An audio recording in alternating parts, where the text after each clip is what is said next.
মুহররম মাস শুরু হলো। এ মাসের কি বিশেষ কোনো ফজিলত আছে? এ মাসের করণীয় বর্জনীয় সম্পর্কে জানাবেন। হিজরি নববর্ষ উদযাপনের শরীয়ত সম্মত পদ্ধতি কি? মুহররম মাসে আজকে প্রথম দিনটি গত হলো। 1447 হিজরি সালের প্রথম দিনটি আজকে গত হলো এবং ইতিমধ্যে দ্বিতীয় তারিখ অর্থাৎ 2রা মুহররম শুরু হয়ে গেছে। তো এই মুহররম মাসটি বছরের হিজরি বর্ষের প্রথম মাস। এই মাসটির নানান তাৎপর্যপূর্ণ দিক আছে। সবচেয়ে গুরুত্বপূর্ণ তাৎপর্যের দিক হলো যে এটি সম্মানিত 4 মাসের একটি এবং সম্মানিত 4 মাসের মধ্যে সবচেয়ে সম্মানিত মাস। বলতে পারি রমজানের পরে সবচেয়ে ফজিলতপূর্ণ মাস হলো এই মাসটি সম্মানিত মাস, যে মাসকে নবী সাল্লাল্লাহু আলাইহি ওয়াসাল্লাম শাহরুল্লাহ বা আল্লাহর মাস বলে আখ্যায়িত করেছেন। যদিও সব মাসই আল্লাহর, কিন্তু এটির বিশেষ মর্যাদা এটা প্রমাণ করে আল্লাহর মাস বলাতে নবী সাল্লাল্লাহু আলাইহি ওয়াসাল্লামের পক্ষ থেকে। দ্বিতীয়ত হলো এই মাসের করণীয়। এ মাসে আমরা বেশি বেশি করে নফল রোজা রাখার চেষ্টা করব, কারণ নবী সাল্লাল্লাহু আলাইহি ওয়াসাল্লাম বলেছেন আফদালুস সিয়ামি বা'দা রমাদান শাহরুল্লাহিল মুহাররম। রমজানের পরে সবচেয়ে উত্তম রোজা হলো আল্লাহর মাস মুহররম মাসের রোজা। এই মাসে আশুরার দিন রয়েছে, অতএব আশুরার দিন উপলক্ষে বিশেষভাবে 2 দিন ব্যাপী রোজা রাখা, 9 এবং 10ই মুহররম অথবা 10 বা 11ই মুহররম, এই দিন 2টা দিন রোজা রাখা হলো সুন্নাহ।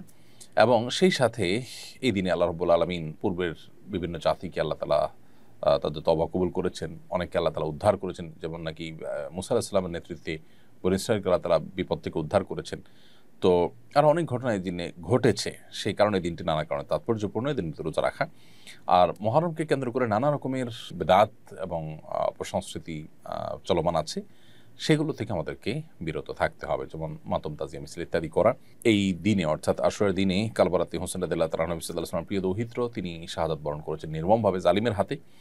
সন্দেহাতীতভাবে এটি আমাদের জন্য বেদনাদায়ক একটি অধ্যায়, কিন্তু সেটাকে কেন্দ্র করে সারা জীবন বা বছরকে বছর শোক পালন করা এটা শরিয়া সিদ্ধ নয়। নবী সাল্লাল্লাহু আলাইহি ওয়াসাল্লাম তার ওয়াফাতেও আমরা এই ধরনের শোক পালন করি না। সবচেয়ে বড় কথা হলো নবী সাল্লাল্লাহু আলাইহি ওয়াসাল্লাম নিজে পরিষ্কারভাবে বলেছেন যে 3 দিন পর আর কোনো শোক পালন করা যাবে না, সর্বোচ্চ 3 দিন পর্যন্ত শোক পালন করা চলবে।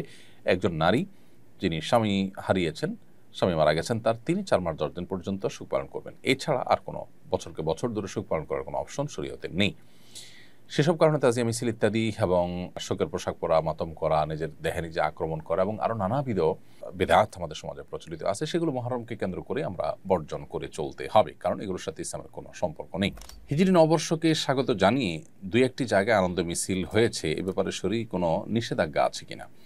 হিজরি নববর্ষকে স্বাগত জানিয়ে মিছিল করা এটা মূলত ইসলামিক কোনো কালচার না, এটা পাশ্চাত্য কালচার, যেটি মুসলমানরা ওদেরকে দেখে দেখে অনুকরণ করছে, যেটি দুর্ভাগ্যজনক। নবী করিম সাল্লাল্লাহু আলাইহি ওয়াসাল্লাম বলেছেন লা তাত্তাবিউন্না সুনানা মান কানা ক্বাবলাকুম শিবরান বিশিবরিন ওয়া দিরাআন বিযরাইন আও কামা ওয়ারাদা ফিল হাদিস। নবী সাল্লাল্লাহু আলাইহি ওয়াসাল্লাম বলেছেন, তোমরা তোমাদের পূর্ববর্তী জাতি যারা, তোমাদের পূর্বে যারা পৃথিবীতে এসেছে, তাদেরকে তোমরা অনুসরণ করবে একেবারে তারা 1 গজ হাঁটলে তোমরা সেই 1 গজ হাঁটবে, তারা 1 বিঘত পরে পা রাখলে তোমরা 1 বিঘত পরে পা রাখবে, অর্থাৎ তাদের পদাঙ্ক অনুসরণ করবে।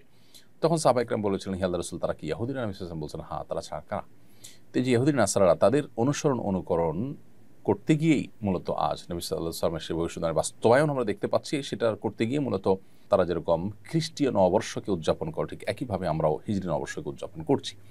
হিজরি সনের গণনা শুরু হওয়ার পর থেকে সাহাবা ইকরাম, তাবিঈন, সোনার যুগের কোনো স্বর্ণ মানব কেউ এ জাতীয় আপনার নববর্ষকে উদযাপন করেনি। মুসলমান জীবনে, জাতীয় জীবনে 2টি ঈদকে উদযাপন করবে, এর বাইরে এসব বর্ষ বরণ বা বর্ষকেন্দ্রিক বর্ষের নববর্ষ কেন্দ্রিক যে উদযাপন আছে, এগুলো অগ্নিপূজক এবং পেগানদের থেকে, প্রকৃতি পূজারী থেকে এসেছে এবং সেটা এখন ধারণ করে আছে পৃথিবীতে ইহুদি খ্রিস্টানরা।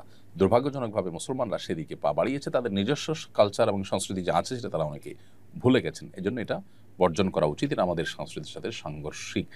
কোনো জাতি যখন অন্য জাতির সংস্কৃতির মধ্যে নিজেদেরকে বিলীন করে ফেলে, তখন তাদের অস্তিত্ব সংকটের মধ্যে পড়ে এবং হুমকির মধ্যে পড়ে, তাদের স্বকীয়তা হারিয়ে যায়।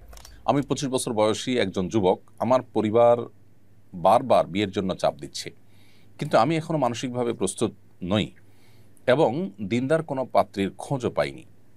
আমি চাই সময় নিয়ে সিদ্ধান্ত নিতে, কিন্তু এতে পরিবার আমার প্রতি বিরক্ত। আমি কি গুনাহগার হচ্ছি? এটা কি পিতামাতার অবাধ্যতা হিসাবে বিবেচিত হবে? যদি আপনি 25 বছর বয়সী যুবক হয়ে থাকেন, তাহলে বিবাহের যথেষ্ট বয়স আপনার হয়ে গেছে।